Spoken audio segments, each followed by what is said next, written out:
Hello guys, आज हम पढ़ेंगे permissible area under Punjab land reform act 1972। Section 4 हमें बताता है परमिसिबल एरिया क्या है। गवर्नमेंट ने क्या है कि सभी पर्सन्स के लिए, सभी पंजाब में जो एप्लीकेबल है, एक लिमिट प्रेस्क्राइब की है कि कोई भी जो पर्सन है वो कितनी लैंड होल्ड करेगा और उससे एक्सेस नहीं होना चाहिए। तो परमिसिबल एरिया है जो 30 एकड़्स लैंड है, उससे ज़्यादा कोई भी पर्टिकुलर पर्सन क्या है होल्ड नहीं कर सकता। यही बताता है हमें सेक्शन 4। सेक्शन 4 हमें बता रहे हैं कि चाहे वो पर्सन लैंड ओनर है, चाहे मॉर्गेजी है और चाहे टेनेंट है, चाहे वो किसी पार्टली वन कैपेसिटी में है और अनदर कैपेसिटी में है, लेकिन वो क्या है परमिसिबल एरिया से ज़्यादा लैंड क्या है होल्ड नहीं करेगा। तो परमिसिबल एरिया कौन सा परमिसिबल एरिया, ये हमें बताएगा सेक्शन 2। ए बता रहा है कि अगर लैंड जो है वो 7 हेक्टेयर्स है तो जहाँ पर इरिगेशन हो रही है वहाँ पर क्या क्रॉप जो है एटलीस्ट 2 क्रॉप्स ग्रोन हो रही है, वो परमिसिबल एरिया। और अगला हमें बता रहा है कि जहाँ पर लैंड अशोर्ड इरिगेशन के अंडर है और 1 क्रॉप क्या है ग्रो कर रही है। और सी बता रहा है बिरयानी लैंड, जो कि रेन पर डिपेंड होती है कि अगर रेन होगी तब क्रॉप ग्रो कर पाएगी। और वो बिरयानी लैंड कितनी होगी 20.5 हेक्टेयर्स। और जो अदर क्लासेस लैंड है उसमें कौन सी लैंड इंक्लूड होगी, बंजर लैंड हो सकती है। तो वहाँ पर कैसे हम पता करेंगे कि क्या, पहले तो हमें वहाँ डिटरमिन करने के लिए, परमिसिबल एरिया डिटरमिन करने के लिए हमें देखना होगा कि वहाँ की प्रोडक्टिविटी कैसी है, इरिगेशन हो रही है कि नहीं हो रही है, क्लासिफिकेशन कैसी है लैंड की। और वो एरिया डिटरमिन करने के बाद भी कुछ भी हो, लेकिन 21.8 हेक्टेयर से ज़्यादा नहीं होनी चाहिए। लेकिन यहाँ पर प्रोविज़ो हमें क्या बता रही है, प्रोविज़ो के अकॉर्डिंग कोई भी पर्सन जिसके पास 2 और 2 से ज़्यादा क्लासेस है लैंड के, मतलब अलग अलग क्लासेस की लैंड है, वो कितनी, वो फिर भी जो टोटल कर कर दोनों तरह की लैंड को मिलाकर 21.8 हेक्टेयर से ज़्यादा नहीं होनी चाहिए। और आगे हमें क्या बता रहे हैं, देखिए ध्यान से देखिए इसको। Where the members of family exceed 5, जहाँ फैमिली मेंबर्स 5 हैं तो वहाँ पर परमिसिबल एरिया क्या है इंक्रीज होगा। जहाँ 5 में फैमिली मेंबर हैं वहाँ पर 1/5 ईच मेंबर की तरह ईच तरफ से क्या होगा, जो लैंड है वो इंक्रीज होती जाएगी। लेकिन यहाँ पर एक कंडीशन है एक्सेप्शन की तरह कि वो लैंड है उसमें 3 मेंबर से ज़्यादा अलाउड नहीं किए जाएंगे। मान लीजिए आपकी फैमिली में 5 मेंबर्स हैं और उनके लिए ये एक जो 1/5 है, 1/5 वाला वो इंक्रीज होगी लैंड, लेकिन 3 मेंबर्स ही इंक्लूड किए जाएंगे उसमें। और सब सेक्शन 3 क्या है कि बाकी सेक्शन में नॉट विद स्टैंडिंग मतलब के बावजूद,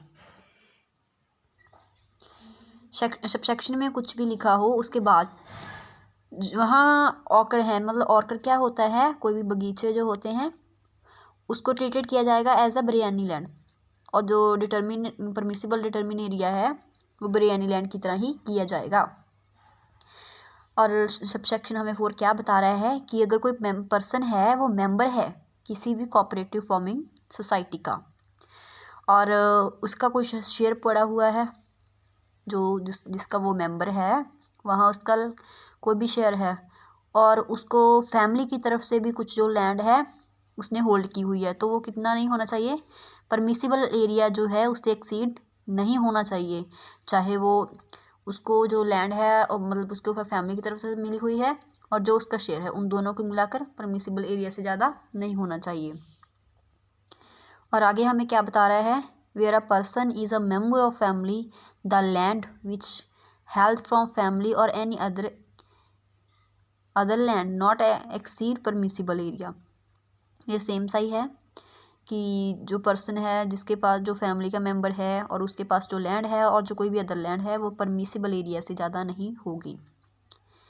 और सब सेक्शन 5 हमें क्या बताता है कि परमिसिबल एरिया डिटर्मिन देन, जब कभी भी परमिसिबल एरिया को डिटर्मिन किया जाएगा तो सबसे पहले हमें उस टाइम ये भी देखना होगा कि क्या उसने कोई लैंड ट्रांसफ़र की गई है, कुछ उसको कोई लैंड ट्रांसफ़र हुई है किसी द्वारा, चाहे वो सेल में हो, चाहे गिफ्ट में हो, चाहे किसी भी मैनर में हो। अगर उसको कोई जो लैंड है वो ट्रांसफ़र की गई है बोनाफाइड इंटेंशन में, तब तो वो जो लैंड होगी वो काउंट नहीं की जाएगी।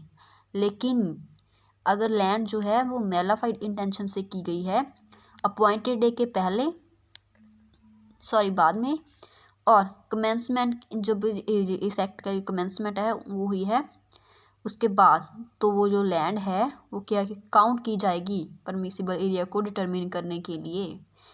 मींस इसमें हम क्या कह सकते हैं कि जो परमिसिबल एरिया है वो डिटरमिन करते समय ये भी देखा जाएगा कि किसी तरह की लैंड है जो ट्रांसफ़र की गई है और उसमें इंटेंशन क्या थी पर्सन की। और हमें 6 पॉइंट क्या बता रहा है,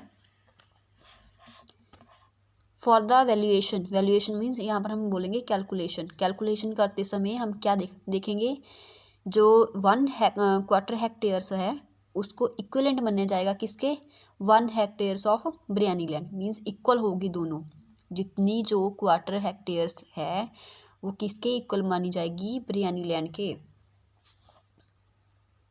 7 पॉइंट हमें क्या बता रहा है, when evaluating of land.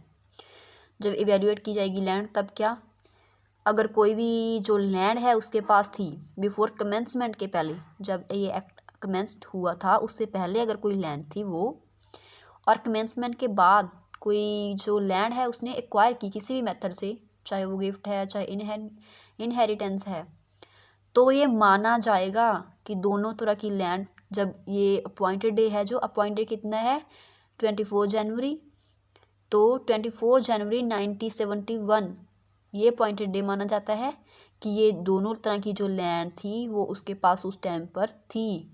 Appointed day के टाइम पर, अपॉइंटेड डे पर उसके पास दोनों तरह की लैंड थी, ये माना जाएगा। Thank you.